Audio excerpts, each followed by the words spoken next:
Your paycheck just hit your account. You open the banking app, see that beautiful 4-digit number, and for exactly 3 seconds, you feel rich. Then reality kicks in. The rent is due Tuesday. Your car is making that noise again. You promised your friend you'd go out this weekend, and somehow by Thursday, you're eating ramen and wondering where it all went. Again. Sound familiar? My name is Nick, and I've spent way too much time figuring out why payday feels like Christmas morning, but somehow turns into financial purgatory by Wednesday. The problem isn't that you don't make enough money. The problem is that you're doing everything backwards. You're treating your paycheck like a suggestion instead of a strategy. And that backwards thinking is costing you your future. If you're someone who looks at their bank balance and genuinely has no idea where the money disappeared to, or if you've ever found yourself saying, I'll save whatever's left over, only to discover there's never anything left over, smash that like button and stick around. Because today we're talking about something that sounds simple but will completely rewire how you think about money. We're talking about eating the frog on payday. Now, before you start wondering if I've lost my mind and think amphibians are somehow the key to financial freedom, let me explain. Brian Tracy wrote a book called Eat That Frog, and the concept is brutally simple. Do the hardest, most important task first. The frog is that ugly, intimidating thing you keep putting off. In productivity, it's usually that project you've been avoiding, but when it comes to your paycheck, the frog is something most people never even consider doing. The frog is paying yourself first. Here's what most people do the moment their paycheck arrives. They pay the rent, they buy groceries, they fill up the gas tank, they grab coffee, they pay the minimum on their credit cards, and then, if there's anything left over, maybe they'll throw it in savings. But here's the mathematical reality that will blow your mind. If you wait to save what's left over, there will never be anything left over. Your expenses will magically expand to consume every dollar you earn. It's not a character flaw, it's not lack of discipline, it's human nature meeting basic economics. The wealthy do something different. They eat the frog first. The moment their income hits their account, before they do anything else, they pay themselves. They invest. They save. They treat their future selves like the most important creditor they have. Because here's the thing about frogs. They don't get easier to swallow if you wait. They just get bigger and uglier. So what does eating the frog actually look like in real life? It means the first transaction you make on payday isn't to your landlord or the grocery store. It's to your investment account. It's to your emergency fund. It's to your future. Before you pay a single bill, before you buy a single thing, you pay yourself. And I know what you're thinking. Nick, that sounds great in theory, but I have bills. I have responsibilities. I can't just pretend they don't exist. You're absolutely right. You do have bills, but here's what most people get wrong. They think all their expenses are created equal. They treat their Netflix subscription the same way they treat their rent. They put their daily Starbucks habit in the same category as their health insurance. This is financial suicide. If you want to build wealth, you need to get brutally honest about the difference between what you need and what you want. Let me break this down for you because this is where most people's financial plans fall apart. True necessities are housing, food, transportation, utilities, and healthcare. That's it. Not the premium cable package, not the meal delivery service, not the gym membership you use twice a month. Those are luxuries masquerading as necessities. And here's the target that will change your life. Your true necessities should consume no more than 60% of your take-home pay. 60%. Not 80, not 90, 60. Let me show you the math that proves why the save what's left approach fails. Let's say you take home $4,000 a month. Following traditional advice, you'd pay your rent, which is maybe $1,400. Then utilities, $150. Groceries, $400. Student loans, $400. Car payment, $300, insurance, $200, gas, $100, phone, $80. And before you know it, you're down to less than $1,000. That feels like a lot until your car needs an oil change, your friend invites you to dinner, you need to buy birthday gifts, and suddenly you're looking at maybe $200 left for the month. But what if you flip the script? What if the first thing you did when that $4,000 hit your account was transfer $800 to investments and savings? Now, you're forced to make the remaining $3,200 work for everything else. Suddenly, that $1,400 apartment starts looking expensive. You start questioning whether you really need that $300 car payment. You become creative about groceries and ruthless about subscriptions. I can already hear the objections. Nick, you don't understand my situation. My rent alone is 60% of my income. My car payment is killing me. I live in an expensive city.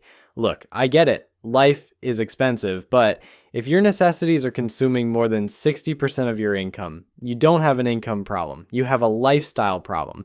And lifestyle problems require lifestyle solutions. Maybe that means getting a roommate. Maybe that means driving a different car. Maybe that means living in a different place. I know that's not what you want to hear, but mathematics doesn't care about your feelings. Here's the brutal truth that nobody talks about. Building wealth requires knowing exactly where every single dollar goes. Not approximately, not roughly, exactly. Most people have no idea what they actually spend money on. They have a vague sense that money comes in and money goes out, but they couldn't tell you with precision where it goes. This is like trying to lose weight without ever stepping on a scale or counting calories. You might get lucky, but you probably won't. You need to account for every dollar, every coffee, every subscription, every impulse purchase at the checkout line. I'm not saying you can't buy these things. I'm saying you need to be conscious about buying them, because unconscious spending is the enemy of wealth building. When you don't know where your money goes, it goes everywhere except where it should go.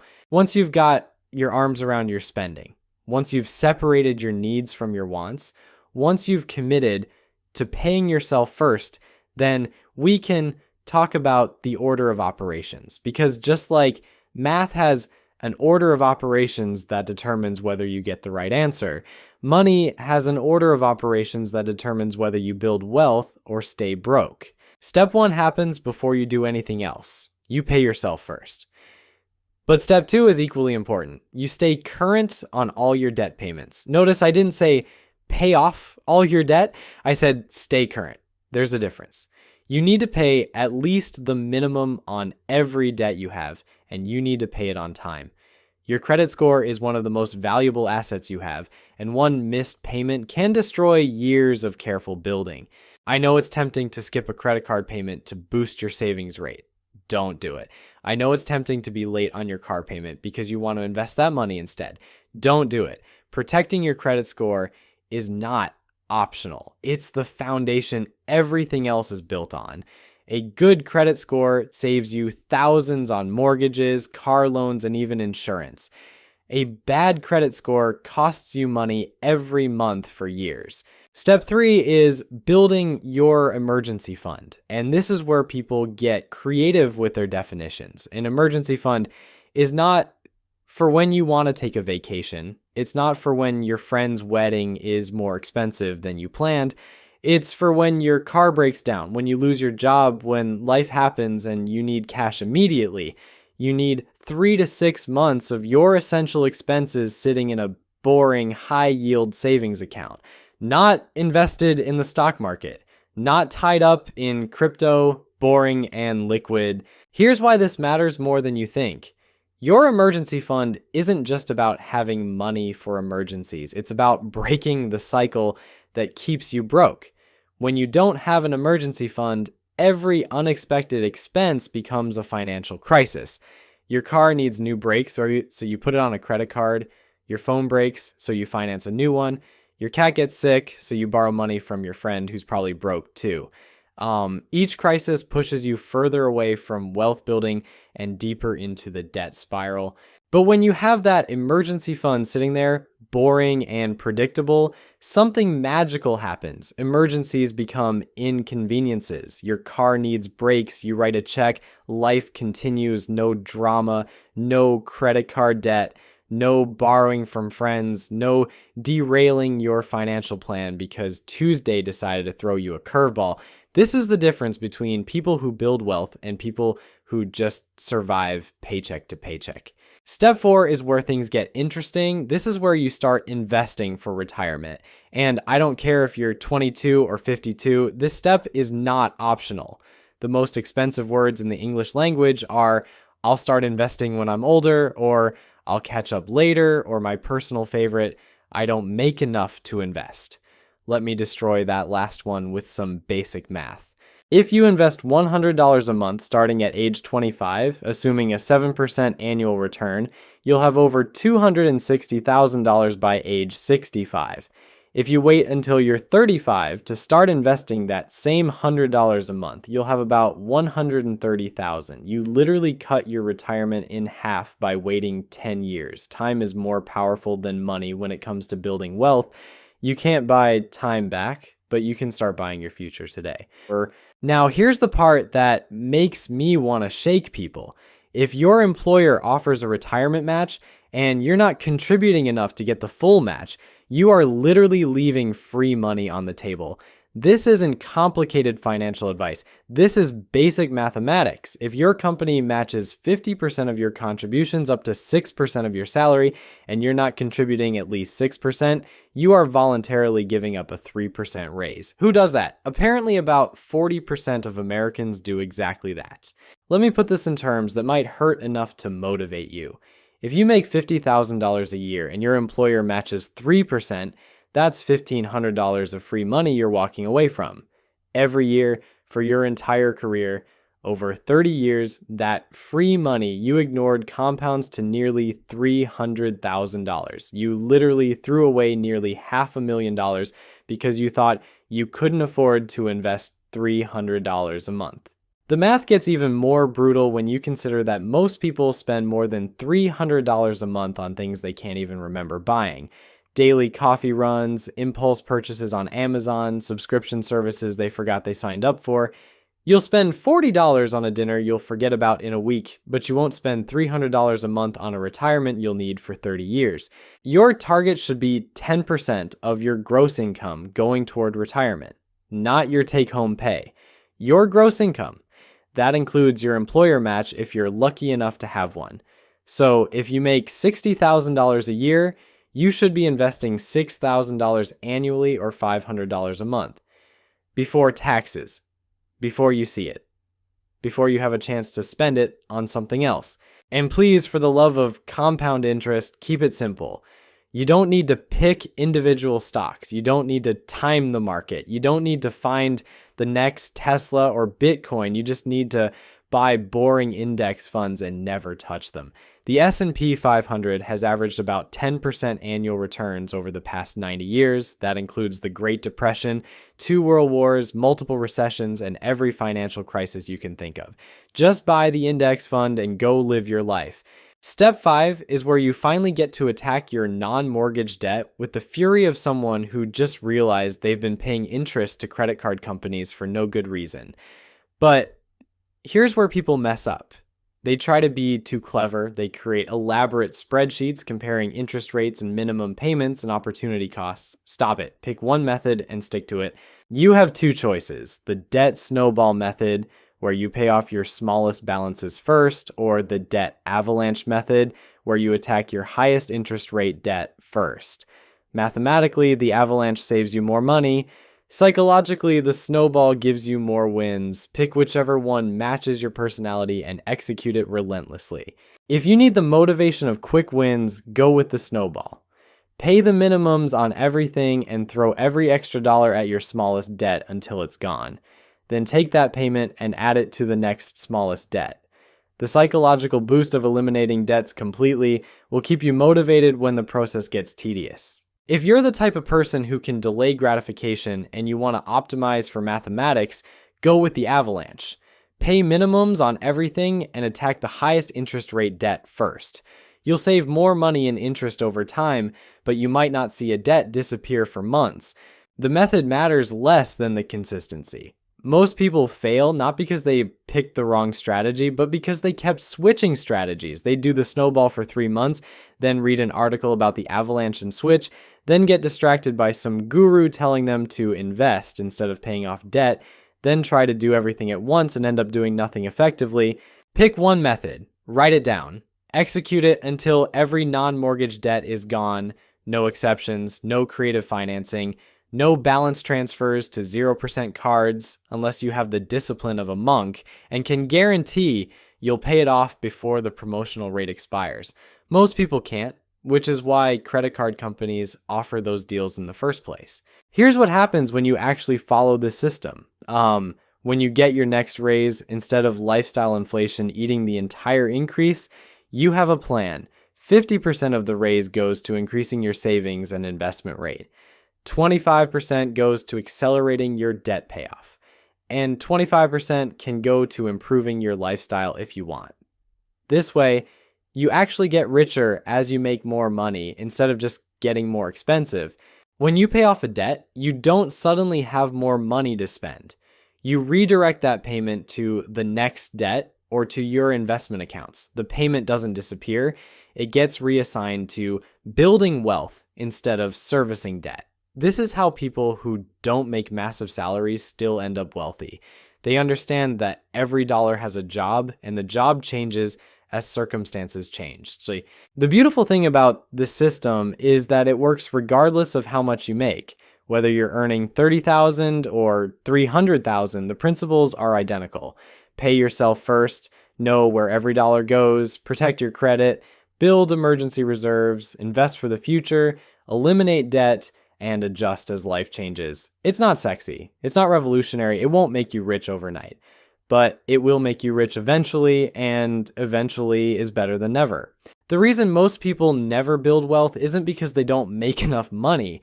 It's because they don't have a system. They make financial decisions based on emotions, impulses, and whatever their broke friends tell them at happy hour. They treat money like it's mysterious and complicated when it's actually brutally simple. Make more than you spend, invest the difference, don't do anything stupid, and wait. But here's where most people completely lose their minds. They think this system is too restrictive. They think budgeting means they can't enjoy life. They think paying themselves first means living like a hermit who subsists on ramen and tap water. That's not what I'm saying at all. I'm saying you need to be intentional instead of accidental with your money. The difference between broke people and wealthy people isn't that wealthy people don't spend money on things they enjoy. It's that they decide in advance what they're going to spend money on, and then they spend it guilt-free because it's part of the plan. When you have a system, when you know exactly where every dollar is supposed to go, you can actually relax about money instead of constantly worrying about it. Here's what I mean. If you've already paid yourself first, if your bills are covered, if your emergency fund is growing, and you've allocated $50 for entertainment this week, then you can spend that $50 on whatever makes you happy without feeling guilty about it. You're not stealing from your future. You're not sabotaging your financial plan. You're spending money you specifically designated for fun. The problem is that most people do this backwards. They spend money on entertainment first, then stress about whether they can afford their bills, then panic about not having any savings, then feel guilty about every purchase they make. That's not living. That's financial anxiety masquerading as a lifestyle. When you eat the frog first, when you handle the most important financial task before you do anything else, something interesting happens to your brain. You stop feeling deprived and start feeling empowered. You stop feeling like money controls you and start feeling like you control money. You stop making decisions from a place of scarcity and start making them from a place of abundance. And let me tell you what happens when you don't eat the frog, when you wait until the end of the month to see what's left over for savings, when you treat investing like an afterthought instead of a priority. You become what I call a financial procrastinator. You keep telling yourself you'll start saving next month. You'll invest when you get that raise. You'll build an emergency fund after you pay off this one credit card. You'll start caring about your future self tomorrow, but tomorrow never comes. Next month turns into next year. That raise gets absorbed by lifestyle inflation before you even notice. The credit card gets paid off and immediately gets run up again because you never address the underlying spending habits that created the debt in the first place. You spend your entire life waiting for the perfect moment to start building wealth, and the perfect moment never arrives because you're still waiting for it. So here's your choice. You can keep doing what you've always done and keep getting what you've always gotten, or you can swallow that frog on your next payday. Pay yourself first, follow the system, and watch your future self thank you in about 20 years when you're sipping coffee while your broke friends are still complaining about money. The frog tastes terrible going down, but financial freedom tastes pretty sweet on the other side.